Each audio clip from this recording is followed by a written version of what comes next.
À J5, la tension commence à monter dans les coulisses du concours Miss France.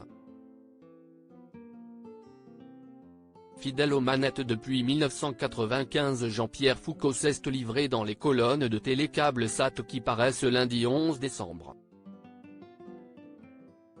Le compte à rebours est lancé. Le 16 décembre prochain, au Zénith de Dijon, Indira Ampio, Miss France 2023, sacrera celle qui prendra sa succession. Pour l'heure, elles sont 30 à espérer la couronne, fruit d'un rêve d'enfance ou d'une ambition plus tardive. La cérémonie sera présentée par Jean-Pierre Foucault et retransmise sur TF1, et devrait être suivie par près de 4 millions de téléspectateurs. La reine de beauté qui sera couronnée aura été élue grâce à un double vote, celui du public mais aussi celui d'un jury 100% féminin présidé cette année par Sylvie Tellier. L'actrice Stéphie Selma, la mannequin Adriana Carambeu, la chanteuse Nolwenn Leroy, la chef pâtissière Nina Métaillé, la boxeuse Estelle Mosley et l'humoriste Élodie Pou ont répondu présentes. Dans les colonnes de Télécable Sat, Jean-Pierre Foucault se livre sur cette nouvelle année à bord du vaisseau Miss France, la 28e pour le compagnon d'Evelyne. Si je sens un jour que je ne suis plus en capacité de le faire, je m'arrêterai et non l'animateur de 76 ans ne se lasse pas de cette mécanique.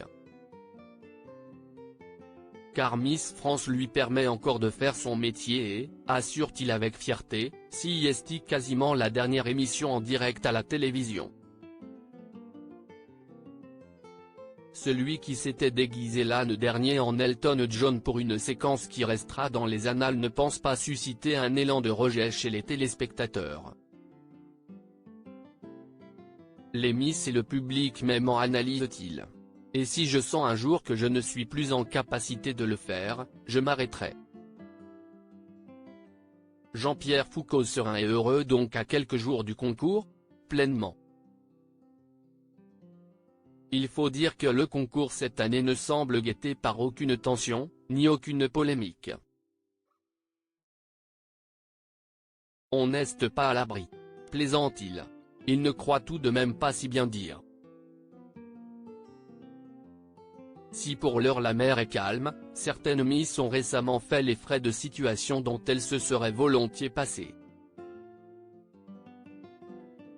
On songe notamment à l'élection chahutée de Miss Roussillon ou l'erreur fatale à Mathilda Lelong au moment de l'élection de Miss Nouvelle-Calédonie.